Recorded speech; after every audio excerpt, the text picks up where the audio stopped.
बिहार में नई सरकार के लिए बैठकों का दौर जारी। एनडीए की प्रचंड बहुमत के बाद शपथ ग्रहण की तैयारी। 10वीं बार बिहार की कमान संभाल सकते हैं नीतीश। 20 नवंबर को गांधी मैदान में लेंगे शपथ। एनडीए की जीत और शपथ ग्रहण की तैयारी के बीच महागठबंधन ने तेजस्वी को विपक्ष का नेता चुना। चुनावी हार के बाद लालू परिवार और आरजेडी में उथल पुथल। पार्टी परिवार में संजय यादव के खिलाफ नाराजगी बढ़ी। रोहिणी के गुस्से के बाद पार्टी कार्यकर्ताओं का विरोध प्रदर्शन तेज। बिहार में चुनावी हार के बाद आज कांग्रेस के एसआईआर पर बैठक। 12 राज्यों और केंद्र शासित प्रदेशों में एसआईआर की समीक्षा के लिए आयोजित की गई बैठक। 12 राज्यों केंद्र शासित प्रदेशों के एआईसीसी प्रभारी, राज्य प्रमुख, कांग्रेस विधायक दल के नेता और सचिव शामिल होंगे। आज एसआईआर को लेकर के ईसी की टीम का बंगाल दौरा। 18 से 21 नवंबर तक बंगाल एसआईआर के काम करेगी निगरानी।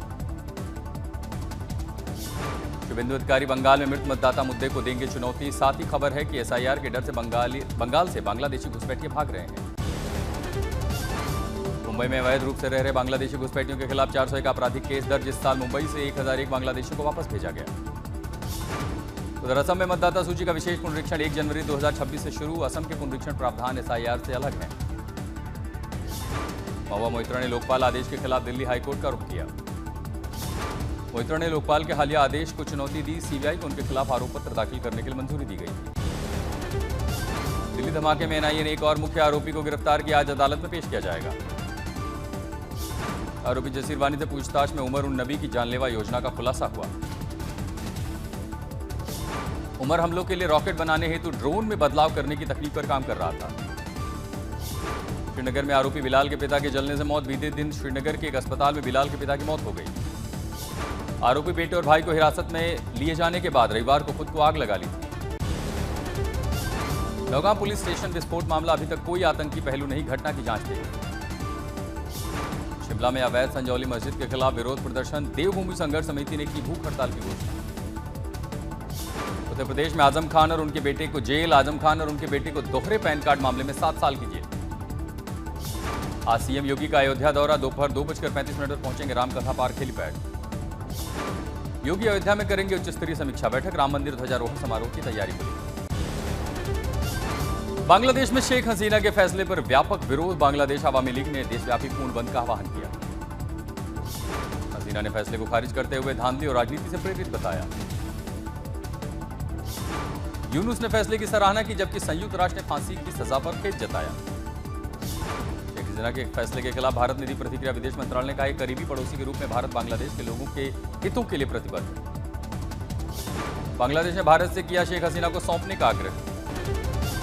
कर्नाटक के सीएम ने कहा सरकार के 2.5 साल पूरे होने पर कैबिनेट फेरबदल पर चर्चा फिर से शुरू। तमिलनाडु सरकार ने चेतावनी दी, अगर कर्मचारी कल एसआईआर ड्यूटी का बहिष्कार करते हैं तो काम नहीं, वेतन नहीं। भारत फ्रांस की वायुसेना के 20 साझा युद्धाभ्यास गरुण 2025 शुरू।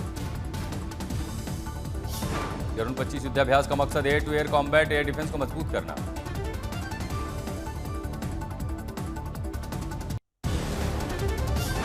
पंजाब रोडवेज, पीआरटीसी और पनबस के ठेका कर्मचारियों ने ट्रांसपोर्ट विभाग के निजीकरण और किलोमीटर स्कीम के विरोध में राज्य स्तरीय चक्का जाम किया।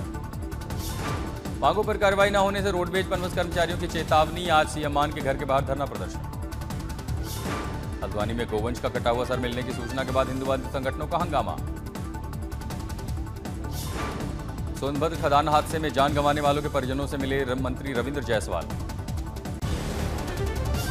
अयोध्या में ध्वजारोहण की तैयारियां जोर पर। मंदिर परिसर में सुबह से भक्तों की भारी भीड़ हुई। पीएम मोदी की मौजूदगी में 25 नवंबर को होगा राम मंदिर ध्वजारोहण समारोह। तैयारियों का जायजा लेने के लिए आज अयोध्या जाएंगे सीएम योगी। योगी इस दौरान राम मंदिर भवन निर्माण समिति के अध्यक्ष और जन्मभूमि तीर्थ क्षेत्र के ट्रस्ट महासचिव के साथ पुलिस अधिकारियों से भी बैठक करेंगे। भारत मंडपम में चल रहे इंडिया अंतर्राष्ट्रीय ट्रेड फेयर में लोगों के आकर्षण का केंद्र बना भारत की पहचान खादी का स्टॉल।